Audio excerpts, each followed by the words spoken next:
If you want to get better at climbing, then you need to focus on climbing technique. Without it, you'd have to be incredibly strong to make it through those harder climbs. Even then, you'd still be limited on the climbs you can do when you're just focused on strength and not technique. Today, we're going to talk about the 5 most important techniques in climbing, and you need to know these techniques if you want to avoid stalling out and not being able to climb those really hard routes. The first one is one that beginners start to understand, but I don't think until you get into more advanced climbs that you really recognize the value of this. And that technique is called a rockover. A rockover is when you're going to place your weight above your foot. And sometimes that foot is really far out where you have to really push your body. Once your foot is in place, you need to change your center of gravity to be over that foot. So sometimes this will be a really strange looking lunge. It can feel impossible when you're first starting out, but the more you practice it, the more essential it's going to become to your climbing experience. And it's something that you need to practice. If you don't know how to practice, you could start off by traversing from one side of the wall to the other, where you're using rocking over your feet to get as far reach over to the side as possible for each move.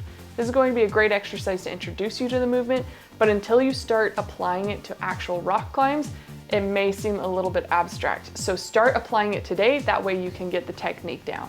Technique number 2 is a key that you can use for almost any climb to unlock it, and that is called flagging. There are 3 different types of flags that I talk about on my channel: side flags, back flags, and inside flags. If you aren't familiar with these flags, they're everywhere, but essentially every time you see a climber stick their leg out to counterbalance and maybe smear against the wall, that is called a flag. I've made tons of videos about flagging, so definitely check that out, and also check this video out if you are new to flagging, where I walk you through everything you need to do. This is something that I see all the time when I'm coaching people who are newer to climbing, maybe climbing V1s, V2s. They are not familiar with flagging, so they're limited to doing rockovers. But once they know flagging, they're able to keep their arms straight longer, and they're able to make moves more statically. There's 2 reasons you want to do this. Number 1, with the static movement and slowness, you're less likely to tear up your hands and get injured, but you're also more likely to be able to hold the next position because you've gotten to it in a slow, controlled manner. There are a lot of drills that I talk about flagging. My favorite one though is probably to flag on every move. So when you're practicing flagging, choose an outside, inside, or back flag and do a route where you're forcing the flag. It's not going to be natural. In fact, once you get flagging down, there's probably never going to be a route where you're flagging every single move. But until you get to the point where you are comfortable flagging and changing what flag you're using, then this drill will be perfect for getting that technique added to your repertoire. Technique number 3 is called dead point, and this is the most dynamic movement of all the techniques I'm going to talk about. Essentially, you're going to force your body into a lock-off position while going to the next hold. At the same time as hitting the next hold, your body has a moment of being dead, completely still. Just for a moment where your core is tight, your hands are in place, and then you'll move to the next hold. Usually there's some sort of flag with the opposite leg. That way you can counterbalance, and usually that foot comes off a hold if it's on a hold to start. Now, interestingly enough, when I was finding routes for a dead point, I actually was able to do both a rockover and a dead point. I think the better you get at rockovers, the more you'll be able to use it, and dead points are going to be something where it's a bit out of your reach and you'll have to be on your tippy toes to reach it. A key with a dead point is your core needs to be tight at the moment of contact. Keep in mind you do have to put some pressure where you are kind of throwing your body, so make sure you're giving it enough power.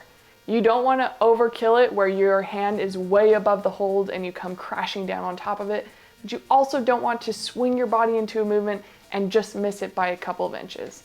So make sure that you are being precise. And this is something that comes with practice. It's unlikely that you'll be able to do a dead point perfectly the first time, the first 10 times, but after you get pretty good and practice at it, you'll be able to understand how much force you need to put into your body, where you need to move your core, and how to keep it tight. Technique number 4 is called heel hooks, and when I first started climbing, heel hooks were my jam. I put a heel hook everywhere that I could put them. However, recently I've been finding where route setters will mark on Kaya, they'll be like, there's a heel hook in this. Rarely is a heel hook actually necessary. That being said, there have been plenty of routes where a heel hook is necessary. A heel hook is when you're going to place your heel on a hold instead of your toe, and you're going to pull your body towards that hold with your hamstrings. To engage the heel hook, you're actually going to press your foot down into the hold. This enables you to really get some sideways movement and can be super helpful for those far away holds. Once you start getting good at heel hooks, you'll find reasons to use this all the time. But if you've been following my channel, then you know that I've recently cut back on my use of heel hooks. And the reason for this is if I can put my toe on it and really grip into my toe and pull over into a rock over, I find that I have more control for the movements following that, instead of needing to worry about how to release the heel from that heel hook. Number 5 is probably my favorite technique, and the more I say this on YouTube, the more I realize it might be because I have tightness in my hips, but it is called drop knees.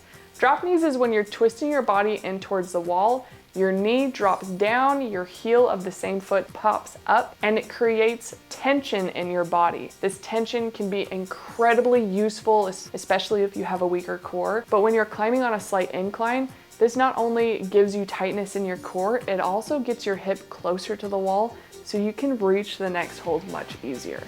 When I was doing some routes, trying to figure out which routes would be best for this technique, I realized that I use the drop knee all the time. Sometimes it's super subtle though. Sometimes it's just a twisting of my hips. And you might be wondering, well, isn't that just twisting of the hips? Anytime you twist your hips and your knee points down, it is technically called a drop knee. Sometimes drop knees are really deep, where your knee is going to be way below your feet, but sometimes it's going to be a light drop knee, and we just call those light drop knees or soft drop knees. If you haven't used a drop knee, I definitely recommend it. I've made multiple videos on using drop knees for core tension, as well as just drop knees in general, so you definitely want to check that video out. And Meg actually helped me with a video where I talk about drop knees, and you can see where some drop knees are a little bit softer, some drop knees are really hard where you have to push super far down into your body. So just keep that in mind. And keep in mind, whatever knee you're dropping down, that side is the side that moves next. So if you're dropping your knee down, twisting your right hip into the wall, then your right hand goes to the next hold. Practice each of these techniques every time you go climbing, and eventually it'll become natural. You'll start noticing that you're using multiple techniques per route, and it will be more clear what you're supposed to do to get up those really hard climbs. If this was helpful, please give it a thumbs up and share it with your friends who are also learning climbing technique.